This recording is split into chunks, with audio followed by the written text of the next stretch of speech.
Board Governance Committee meeting. Good, and Happy New Year to everyone.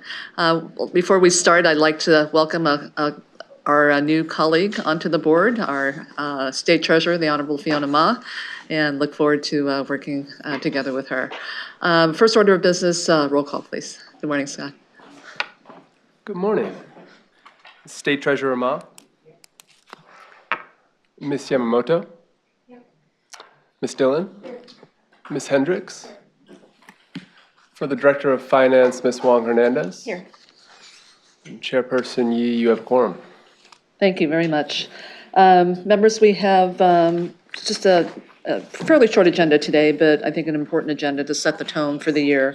The first item of business is the approval of actually it's a consent agenda item, approval of the minutes of the November 9th, 2018 Board Governance Committee. Without objection? No change? Very well, thank you. We do have several informational items, and happy to welcome back Amy McDuffie, who's our board governance consultant, and we'll be kicking off today's meeting with a presentation and hopefully a brief discussion about trustee orientation and best practices. Good morning. Good morning. Thank you, Madam Chair, members of the committee, and a belated Happy New Year to you as well. I'm Amy McDuffie with Mosaic Governance Advisors. And of course, the topic of this morning is new trustee orientation, both current practice and what CalSTRS is doing now, and then we'll talk about some trends and what future direction the committee may want to see us go. So, you know, before we get started, I wanted to share a quote, and I would say it's more of a paraphrase than a quote, but over the last 5 to 10 years or so, as I've been working with trustees of different public pension funds, one of the common anecdotes that's shared with me is that on average, it takes about 3 years to feel comfortable in your seat as board members. And whether that's true for you or you think maybe that took a little bit less, this is really a striking statistic. And the other part that often goes along with it, that if you've attended industry conferences, as you'll often hear, for new trustees, it's like drinking out of 3 different fire hoses all at once. And although we can laugh about that and say that's funny, the question that I've really been wrestling with is that really acceptable? Is that something that we want to accept as fact? Or is that something that we might want to think about how we can influence change around and really accelerate the process of becoming an insider to the board and the organization so that the learning is accelerated? And the other important part that I think this board certainly has emphasized in the past, especially given a time of transition, is if you do have a positive culture of governance, how do you retain that when there's transition of your board members? And how do you ensure that the positive aspects are pulled through? And that's another important objective. I honestly feel that, you know, we should not accept this 3-year statistic, that we should try to influence change. It should be a priority, and that we can also tackle this dual objective of transitioning board culture along with it. So that's really the nature of the presentation today. What I've tried to do is to identify and provide some context for the discussion, because certainly CalSTRS has a very long-standing history with providing trustee orientation. You'll see that you've actually set best practices here in the US on a number of occasions, and so I want to make sure that we honor that and recognize it.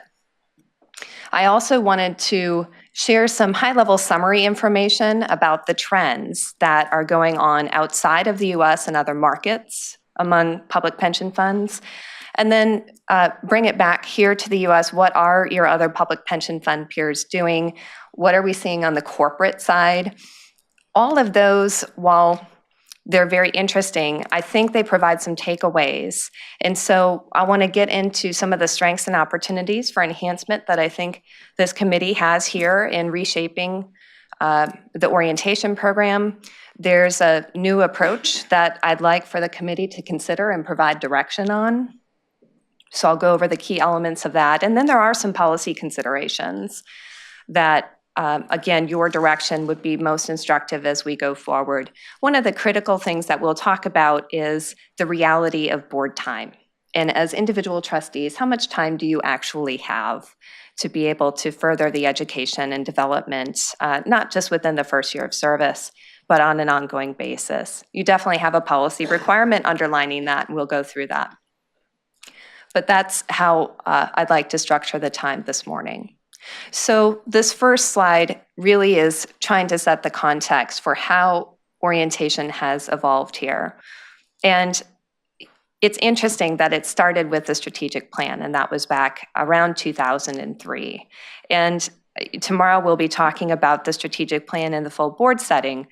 But suffice it to say, it's interesting to see when we say how embedded the strategic planning process is within this organization. You can see that example provided right here through the orientation program that was developed.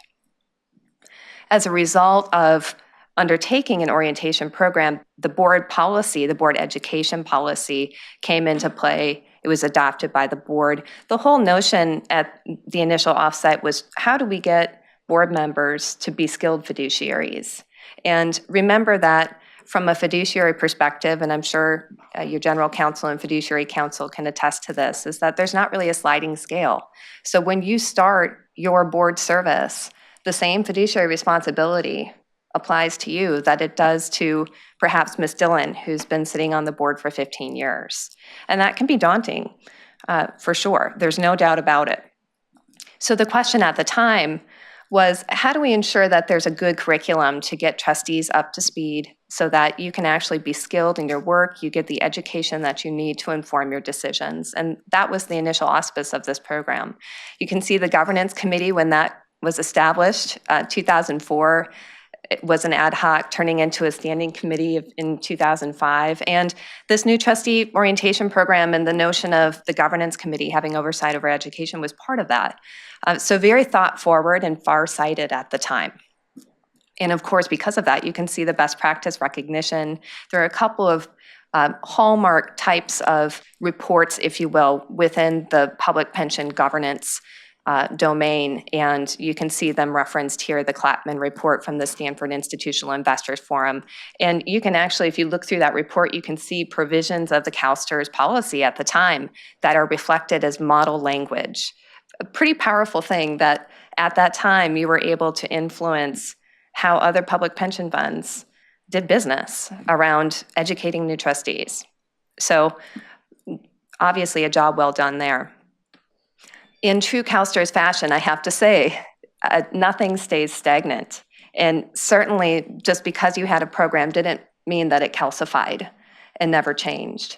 And that's the nice part about it. The orientation was refreshed in 2010.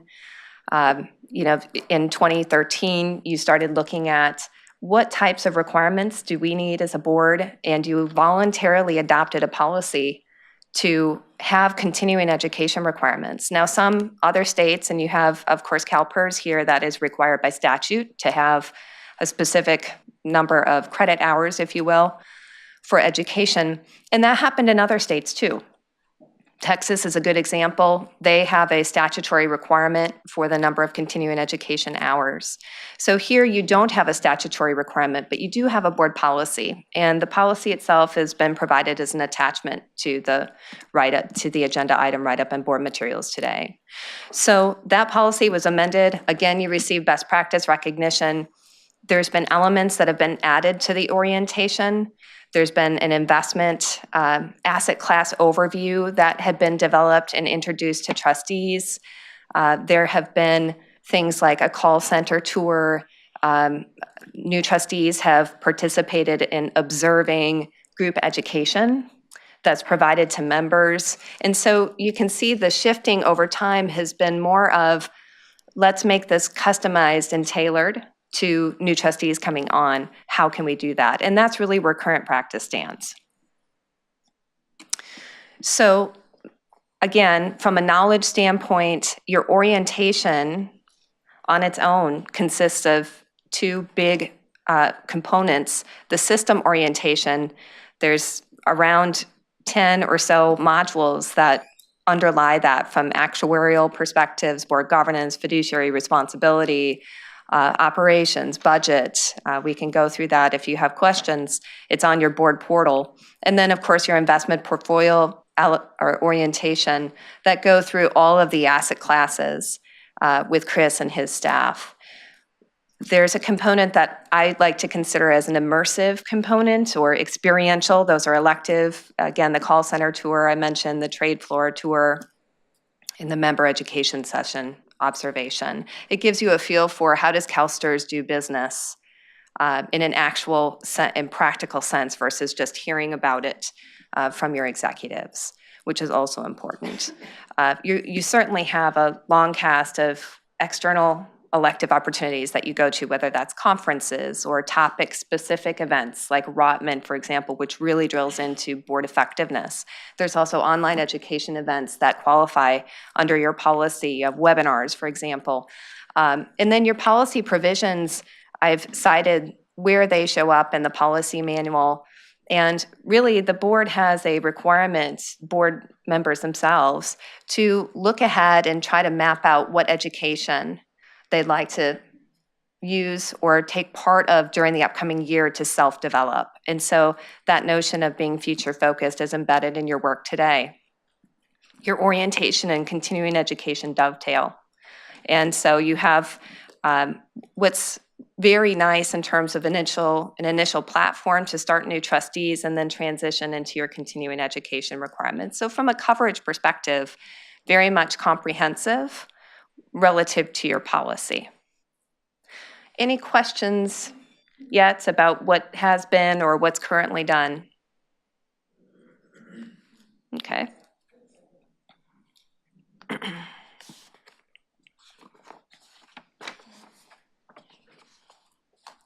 Do I need to have a microphone? Oh, I guess I'm on. One of the things that I found very helpful was the opportunity to have publications, to subscribe to publications, and either electronically or in print.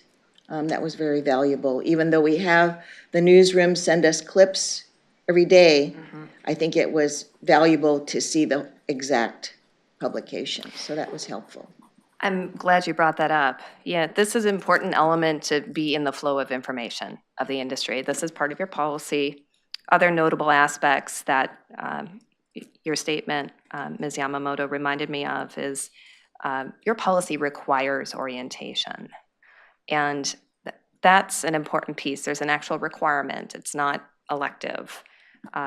The other thing that I think is important as part of this, besides the content, the reference to publications, is timing is typically, this is done either before a new board member serves or as close to as possible that first meeting. And so that's been the implementation on it on the end. You also have a provision in your policy for mentoring, so that if a new board member wants a mentor who has more experience on the board to help set the stage for prior board decisions, et cetera, that component is in your policy today. The policy also has some specific detail about timing, content, materials, and so forth. So, okay.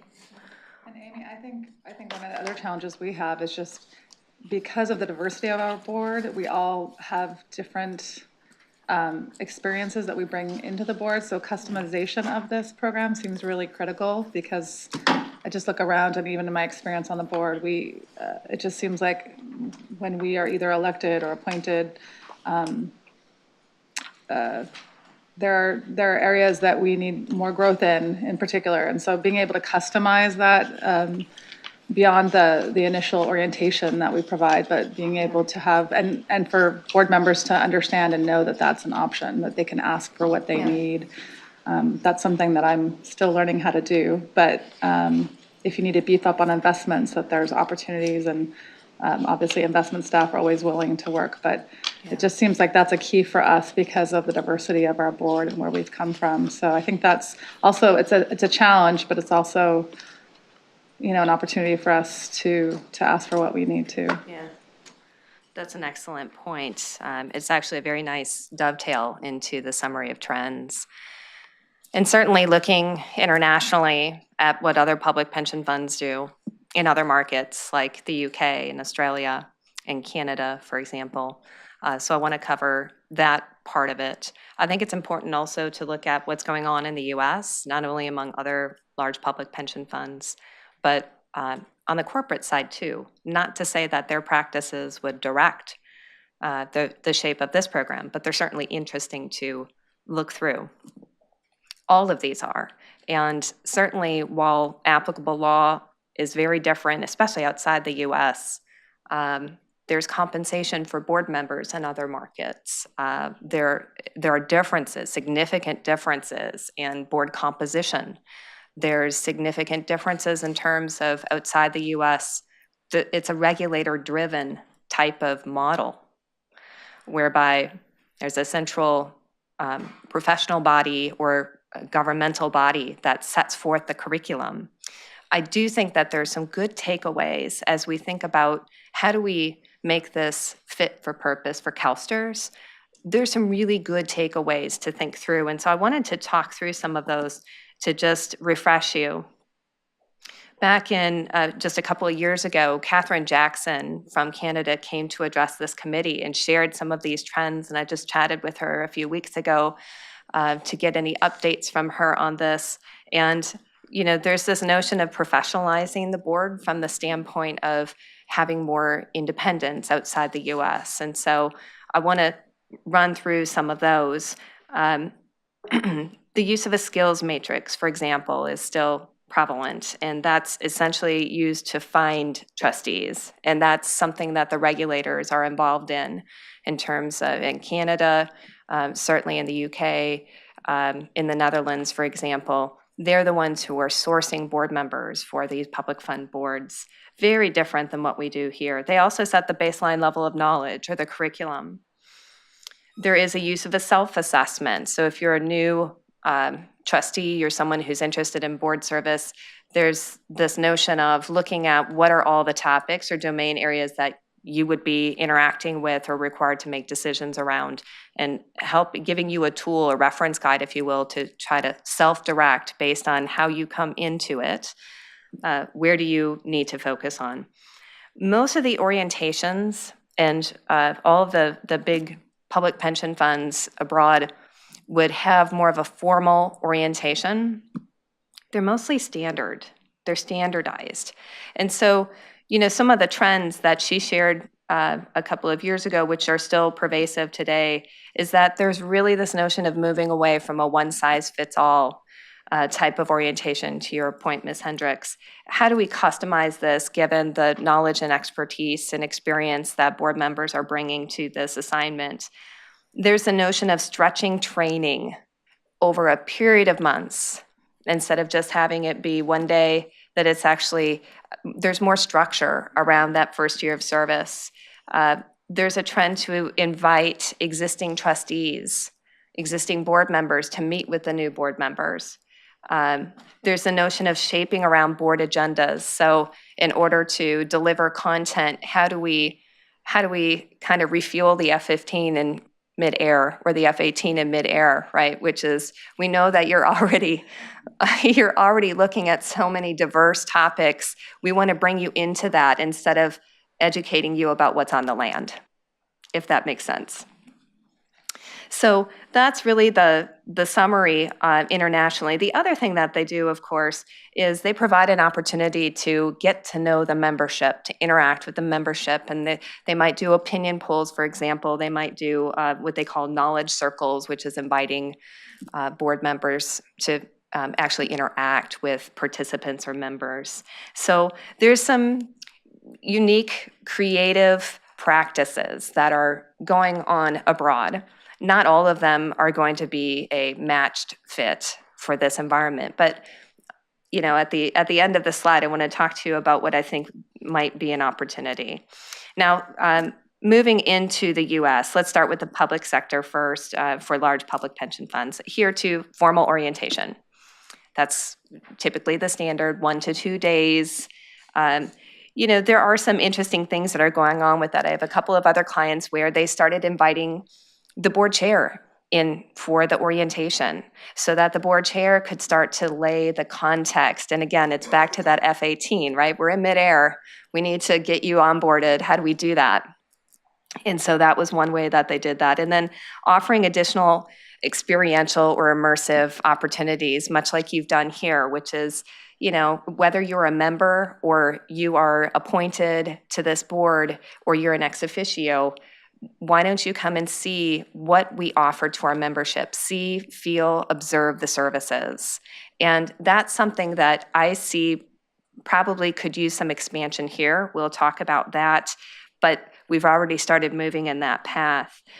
I mentioned Texas before. I think this is a really interesting example.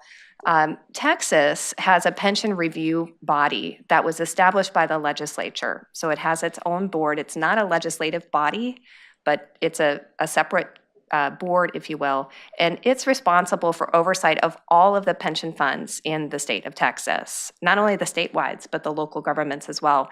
So they establish what they call a minimum education training curriculum, and it is very specific. It has core topics, and then it has elective topics, and there's a legal requirement that within the first year of service, board members have to have 7 hours of credit in the core areas, the core topical areas.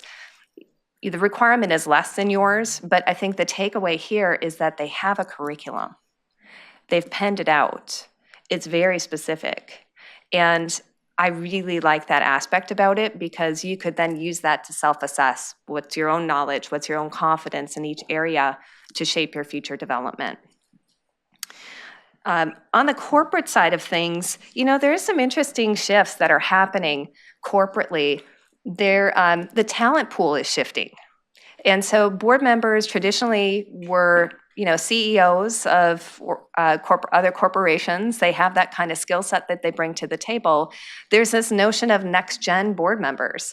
They're younger, they have the age diversity, they might have technological skills or some specific skill that these boards are looking to get. And that means that they may not have skills in other areas. And so the notion there is that with the talent shift, they've moved to onboarding. And the difference between orientation and onboarding is that orientation, just by definition, is more of your one-stop, one-day type of occurrence, whereas onboarding, as you know, large corporations do this as well as some state agencies as well, is what is that collection or package of experiences that we feel are really important for you to have in that first year, and how do we move you through those in a way that gets you engaged, gets you involved, and allows you to contribute earlier. And so I wanted to share a quote with you from Julie Dahm. She's with Spencer Stewart, and she does a lot of placement for boards on the corporate side because the quote that she has here is just really demonstrative of the type of shift. She says, "There was a time when new board members were expected to be silent the first year. And that's no longer the case. Boards expect people to contribute right away, and new directors want to. But there's a lot to learn before they can really be effective. We're seeing directors require more onboarding request more onboarding in a very different kind of onboarding than in the past." And so we're within this context of evolution. And that's the other most important thing to recognize, is that the table of responsibilities of boards is shifting. And it has here, you have more topics in different veins of those topics that you address. And so suffice it to say, your orientation can't stay static. It can't calcify. And so within these trends, what are the takeaways here? What could be helpful here? I think considering the concept of onboarding, and we're going to talk about that in more detail next. I think that's something that if I just look and reflect on some of the activities that have already happened here, that's really where I see it moving towards. Inviting the board chair and vice chair into a discussion with new trustees and actually formalizing that potentially as part of that package or structure of the first year experience. Having a curriculum, actually laying out what are the knowledge areas that you need, not only from a topical perspective, but I think and you can let me know if you agree or disagree, it takes it's a different kind of acclimation when you are, when you become a board member of a public board, especially in a complex environment like this that you have here. How do you be an effective board member in that environment? And so I think the suggestion that at least I'm considering is not just topical around actuarial matters and investments, but it's really the broader set of responsibilities that I think would be important to cover here as part of that onboarding. Certainly using self-assessment tools along with that curriculum, enhancing your interaction, the immersive types of training opportunities. So really just having a better structured package in that first year of service, or maybe you want to even say the first 18 months of service. Those were the types of things, again, back to where we started, is 3 years acceptable for getting on board and feeling really comfortable with what you're doing and how you're doing it and how you're affecting your oversight role and your strategy role, because it's dual here. I'd say it doesn't have to be, and I think there's a real opportunity. So let me quickly go through, again, in more detail. You know, when we look at opportunities for enhancement, and so whereas the last slide I was talking about what trends from outside the US, here within the public pension space, and here within the corporate side of large US organizations, what are trends that you might be able to leverage as we think about onboarding versus orientation? Here, this is really taking a look at the strengths of your program, which are still very solid as they stand. You have a very standard format. I don't have to read through all of these, but I'm just going to pick out some highlights. The coverage is important as well. So not only for all trustees, but for delegates. For primary delegates, when you come to your board service, you're part of this too, and we want you to be educated as well. There's prompt timing. You have your interactions with your executives. We've started to provide some very personalized education recommendations, and I know that your executive staff does that for you as well. We're supplementing this now with immersive opportunities. There's mentoring. So you have all good things happening here. And why is that? It's because of what's mentioned in number 8. Like I said, this is not an environment where things calcify. And that's really important. This is done in a spirit of continuous improvement. Governance practices here are not done in a check-the-box way.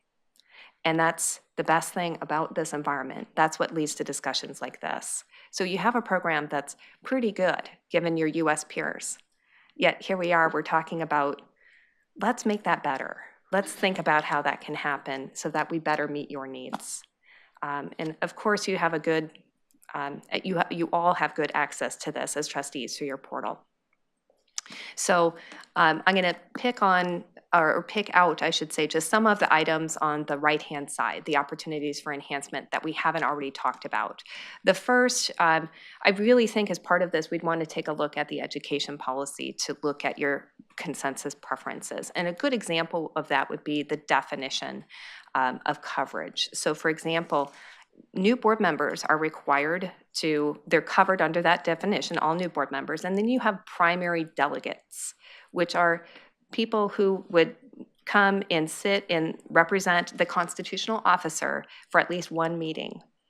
Now, I know there are also other delegates that may be participating behind the scenes and helping to review and synthesize information, and the question would be, do you still want to have this definition? Is the type of education offered to other delegates? Do you want to bolster that, and why? These are good conversations, I think, to revisit as part of your policy, even if you reaffirm them. I think it's a good practice to revisit those. So that's really what's meant by item number 2 around the policy coverage, to whom it applies. I do think that there's also opportunities to better define the role and skills needed for your board in terms of the knowledge and the subject matter areas that board members would be dealing in. And here specifically, you look at board election packets, for example. And that's one thing that I did as part of the approach for today, and really looked at it and started to reimagine how are we talking about the types of decisions that the board is making. Could there be more information provided? Perhaps. I think there would be an opportunity there. Right now, it's kind of focused around how many, what's the time commitment, so some of the logistical things that are also very valuable for candidates consider. And perhaps there may be an opportunity to work with the constitutional officers as well as they think about their delegates and helping develop those people even before they choose delegates anywhere along that spectrum. I think there's an opportunity to better define the skills there too. So, I'm looking through the rest of the list here. Number 7, again, using that self-assessment, giving structure to a self-assessment tool. So lots of good suggestions that I think could really bring this program even to the next level. And again, calling it onboarding instead of just orientation. So, I guess what I will do, unless there's any questions, let's go into what does onboarding look like. Here, what we've identified are 7 elements that reflect this program. And they're not intended to be sequentially. They're just intended to say, if we were thinking about structure for that first year of board service, what would this look like? Certainly, what it does is it leverages components that you already have and use and refreshes them a bit, and then adds components that you don't have currently. So the system orientation, I've already talked about the modules there. The idea would be to refresh it a bit, and I will just touch on each of these at a real high level. Refresh it a bit to really focus more on, and it already does, but again, refining the lens a bit on board required responsibilities. What are your policy responsibilities? What are best practices? The strategic plan, the work plan, the business plan.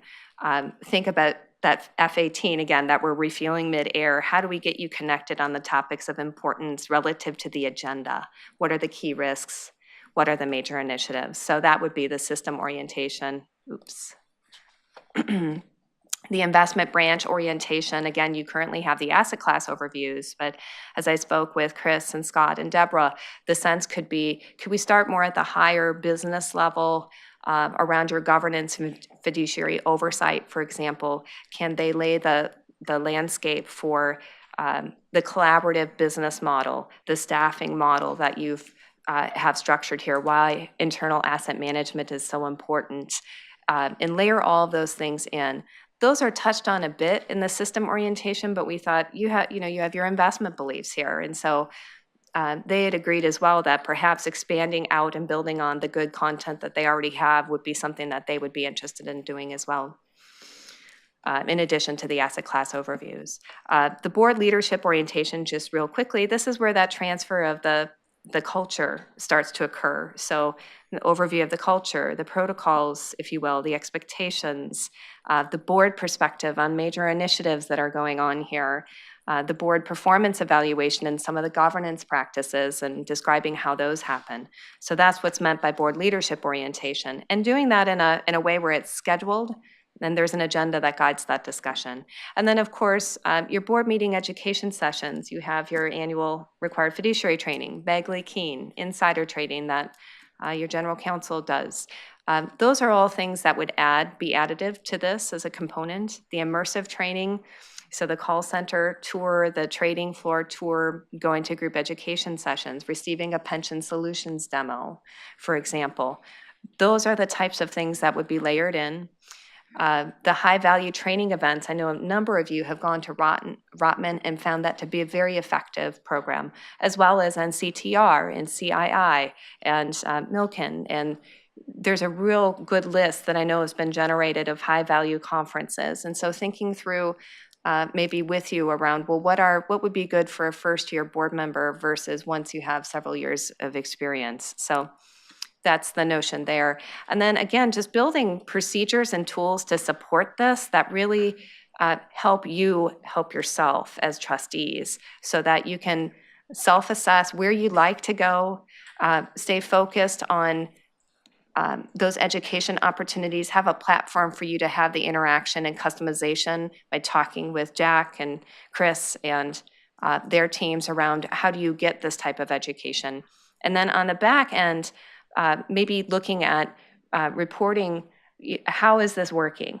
And how many hours do you have under your policy? And just getting the self-assessment tools to be better. This is kind of a play off of the idea of the skills matrix, but instead of using it to find trustees, I'd like to suggest we use it to develop trustees so that this is more educational focused and again, based on a curriculum. So that's the vision at a high level of packaging this together. Again, some you already do, and so it's existing. You have an existing framework. We just would brand it, we call it something different. And so this is where we get to the discussion around what would you like to see? How realistic is this? I know that you are all very busy people, and both here with CalSTRS business and personally and professionally. And so as you look at this, what stands out to you? What principles do you think are important to include as we step back and reimagine how this could work best for the board going forward? And to the extent that you have specific comments, additional comments about practices that you'd like to see continued or things that you don't think would work, love to hear that as well. But again, the concept is that you have an onboarding and it's customized so that, it's consistent but customized. So that onboarding for you, Sharon, looks different than it would for Paul, which looks different than it would for Karen, with a consistent layer of education in the curriculum that's guiding it. So, Madam Chair, I'd be happy to take any questions. Thank you very much, Amy, for the broad overview, and really appreciate you pulling information from many of our sister funds across the country and the nation and the world. Maybe I can start. Seems to me that there does need to be kind of a, I guess, a floor level of orientation. And to me, that speaks to, I think, a set of board competencies that I think each of us should possess or strive to attain. And that can be defined, and then as Sharon talked about, maybe a little bit more customization. But I really like the self-assessment tool. I think the skills matrix sets up a little bit of a trap in terms of what the focus should be. And I think the focus here should be, how do we develop and take responsibility, each of us, for being the most effective trustee as we can be. And I think the floor level of orientation that I'm thinking about are things, I think the investment orientation just really has to be foundational. I think that is something that whatever minimal competency around that, and then obviously some more in specific focused orientation around that. I also think just kind of how we operate as a board, kind of board culture are some other competencies that I think should be part of the minimum set of core issues. So I think what you've set up here gives us a lot of possibilities. But I think for me, the general principle to strive toward is that each of us really do look at our role here as a trustee individually to continue to improve and collectively to really stay focused on what our core mission is and how we work together to accomplish that. Okay. I've got a few people in the queue. Let me start with Nora. Good morning. Good morning, everybody. Quick question. So I was wondering when I was reading through this, because we talk a lot about onboarding, but I'm wondering if we call it onboarding and continuing education. I think there's an assumption that it is, but there are so many issues that are coming up continuously around the pension fund and what we are briefed on, that maybe we create, as we do a self-assessment, we are also creating some sort of tool for ourselves to understand, okay, where are my challenges? What are the things that I need to learn so it's continuous versus just the onboarding piece? On the onboarding piece, I also think that there is, depending on your level of knowledge or expertise around the pension fund, it seems that I agree that there should be a foundational piece to it, but there's also a piece of, what is the role of each of the board members and the trustees? Because I'm not sure that that's very clear sometimes when you're a new board member. And obviously, we all have the same responsibility to meet the needs of our retirees, but specifically what the role is, and, I've been talking about this for a while, but I do think that school board representatives should be very clear about what the role of this position is, and I'm not sure that it is. I think we figure it out and we do our best to ensure that we're engaging.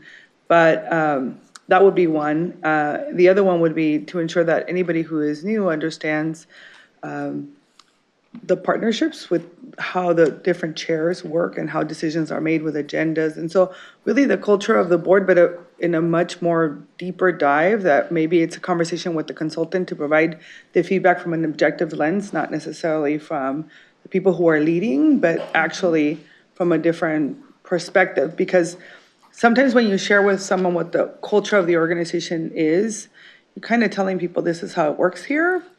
And we don't want to do that. I don't think that's what we're saying, but I want to make sure we're very aware of sort of this concept of groupthink, and this is how we do things, and so don't ask questions. And that's never been said to me, so I just want to make sure I'm clear about that. But I think it's an important thing to sort of acknowledge that we want to make sure that folks are getting perspectives from different points of view so that it's understood that it's, having difference of opinion is what we appreciate and why we all come here with a very different perspective as well. Excellent point. So somehow Well put that said. in there as well. Those are some of the things that I thought about, and I have anything else, I'll follow up with you. Thank you. Thank you. Thank you, Nora.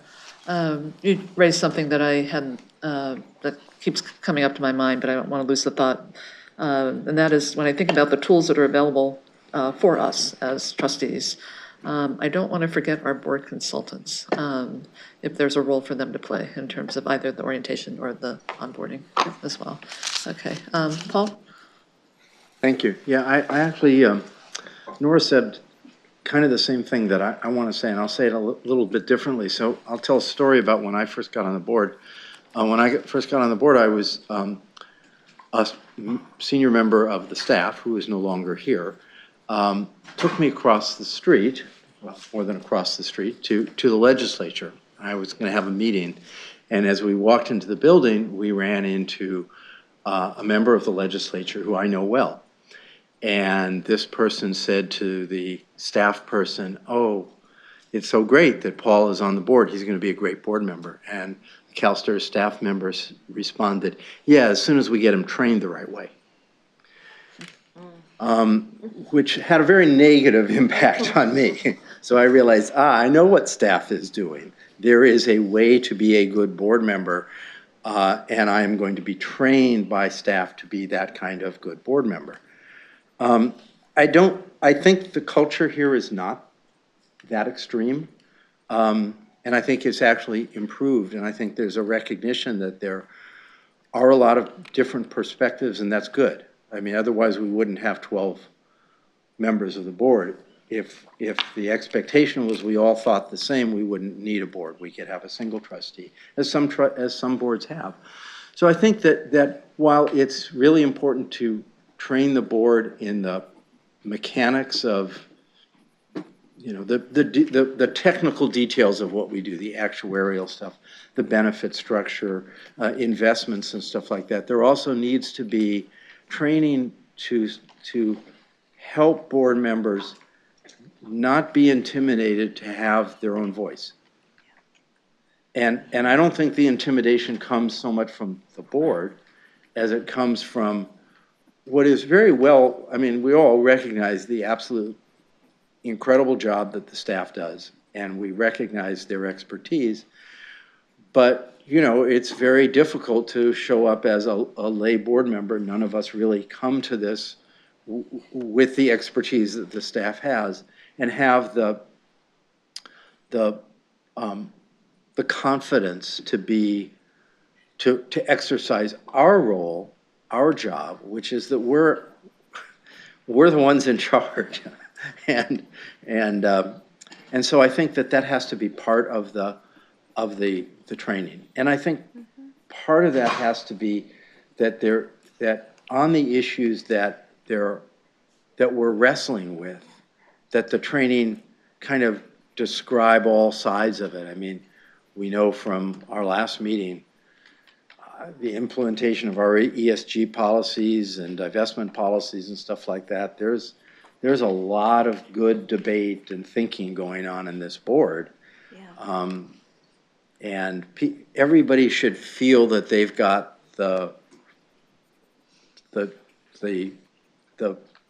both the knowledge and the confidence to participate with their own perspective. Thank you, Paul.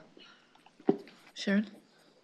Yeah, thanks, Paul and Nora, because I think those comments I think they speak to our current board culture and sort of wanting, as we have transition now and will next year again, the need to not necessarily preserve this magical culture, but just, I think there's a recognition, at least at this point, that there is an openness and that we can kind of have intellectual, sort of disagreements on issues and do that in a respectful way and engage. I know for me, one of the things that in my own orientation, I remember the binders and, it's just such a day of, here's CalSTRS and here's all the enterprise pieces. And I think what I've learned now as a trustee is just like being ethical and asking good questions are probably the two most important things to being a good trustee. And I don't know, Harvey, can we train ethics? We do ethics training, but I think it's boiled back down to some of the basics about that. And I think some of the ethics piece to me just comes from collaborating with good, smart, ethical people on the board and having that rub off on each other. And sort of, I think that's, our staff do that as well. But one of the pieces, I think for our orientation, we tend to do it from here's everything you need to know about CalSTRS. And I was writing down some of the big issues like the building expansion, funding plan, pension solution, just asset allocation and that whole process that we go through. And I remember, I think the value of either having somebody else on the board with a new board member when they're being oriented to be able to provide context or to tell stories about, boy, when we started talking about the expansion, these are, this is where we were at 2 years ago. This is kind of this is how we kind of got through it. Here are some of the conversations and concerns. Because I know for me, when I came on the board, it was, there were a lot of things, I think the funding, that was before the funding plan had been finished, but there was a lot of work happening on the funding plan before I got here. And so getting that context, to your point, so that you can sort of jump in and not feel like you have to be silent for the first year, that you can engage.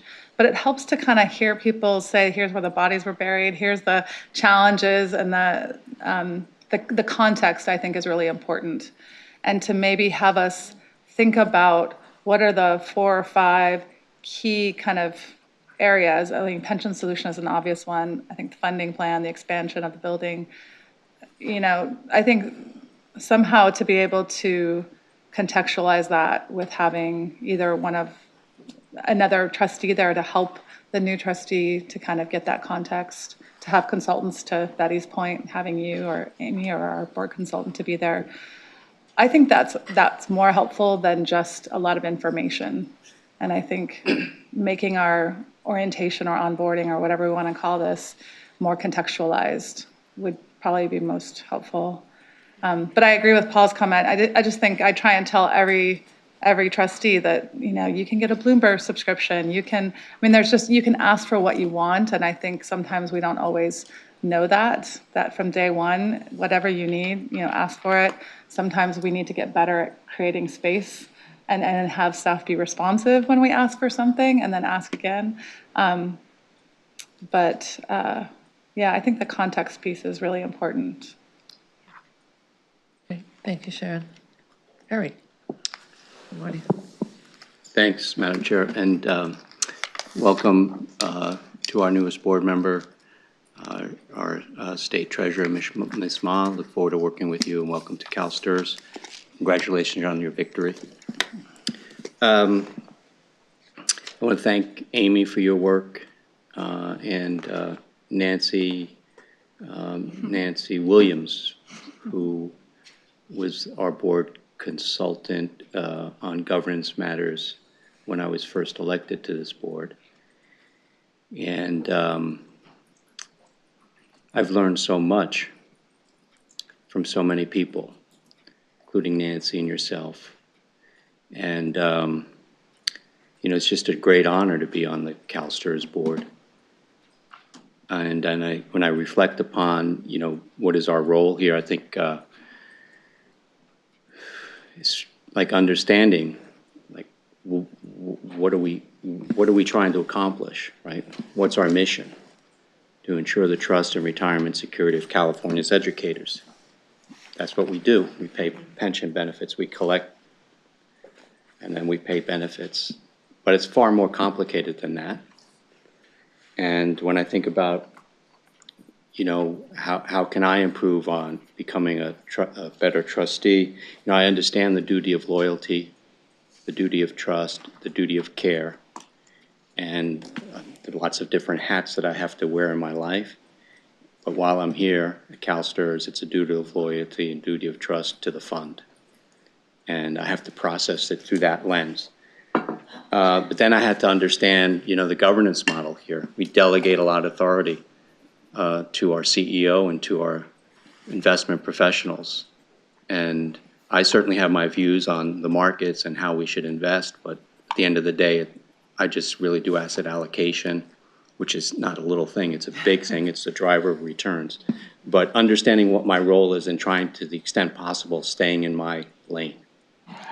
And that we're all part of the team.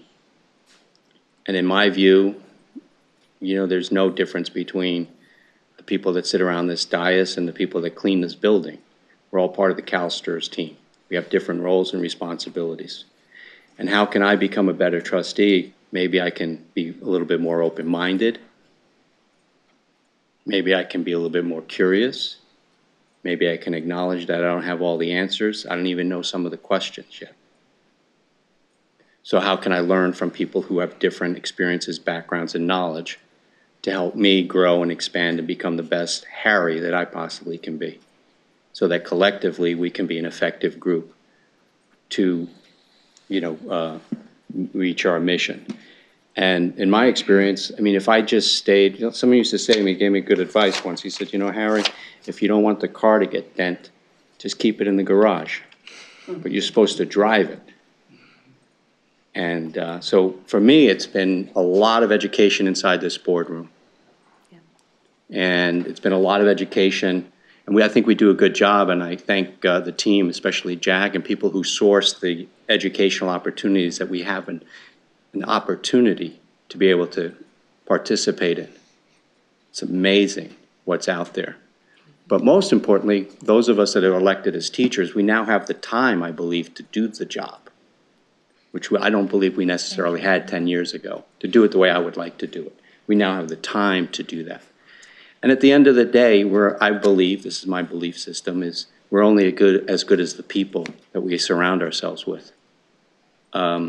So continually be curious, open-minded, continue to learn, check the ego at the door, stay in my lane, acknowledge when I've made mistakes,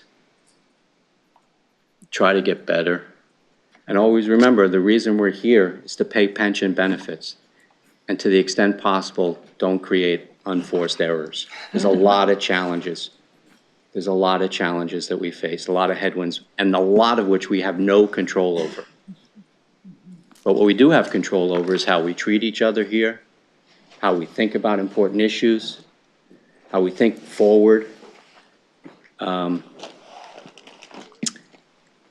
So we're all kind of on the same team. And I look forward to working with the new members of our board and new members of our staff and making sure that we meet the pension promise that has been met for the last 100 years for the next 100 years. So, Amy, you do a terrific job guiding us and helping us and supporting us. You're so accessible to those of us that reach out to you on a regular basis to try to improve. So one of the things that I've learned is like there's a lot of resources there, you know, for us to reach out and ask for the support. We don't have to do it alone. That's all. Thank you. Thank you, Harry. There was no question there, by the way. That's okay. A lot of good commentary. Karen? Well, it's hard to follow, Harry, because everything that I wanted to say, he's already said it. But along with, thank you, Amy, for doing such a great presentation. And along with Nora, I agree that the onboarding and continuing education is, whether or not we want to call it that, but I really appreciate that. And as before today, I was the newest board member here. So I learned a lot, and I think I approached being a board member as working on my master's degree, reading about all the committees, learning about that was my coursework, and then actually the culminating activity was the actual board meeting. And in doing so, I wanted to make sure that I read everything that I needed to read, and the orientation process was done very nicely. It was quick for me. I felt like it was a very steep learning curve, but I think being encouraged to subscribe to the different publications, to attend the different conferences, to ask all the questions that I wanted to ask and not feel dumb to ask those questions. In fact, Chris Ailman said, you can ask 219 billion questions if you want, because that's your job, he said, and he was happy to do it for me and never made me feel like it was not an appropriate question to ask. So I think that, but one of the things that's been kind of bothering me is that I came in when a lot of things were already done, like Sharon said, the pension plan, the pension solution project, the expansion project, the asset allocation, all those big things were already done for me. So I didn't really know what questions to ask because I was just kind of going along with the ride. So I think every now and then when those big things come up, it would be good for all of us to be refreshed if we miss that, that time on the bus, So thank you very much for your work. Thank you, appreciate it. Thank you, Karen. Amy? You've heard a number of different comments. How are you feeling about direction? Back to you.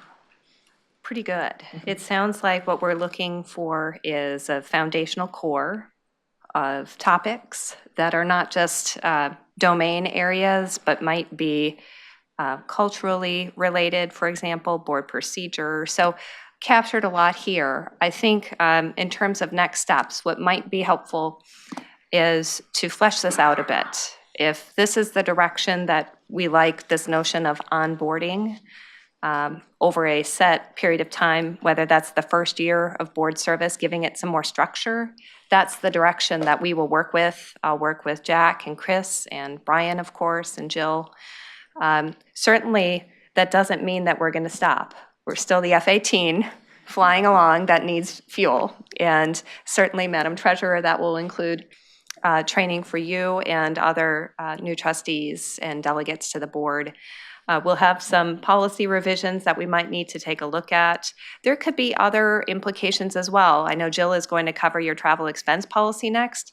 As we think about this onboarding and how that looks, there could be some follow-on implications there. So I wanted to plant that seed. We'll make sure that we canvass the full breadth of policy topics so that we can update them appropriately given the new direction. And then, the plan would be to bring this back to you in May and give you a status update and talk to you about what activities we've done so that we're iterating on this direction instead of just walking away and cooking something up and saying, here it is.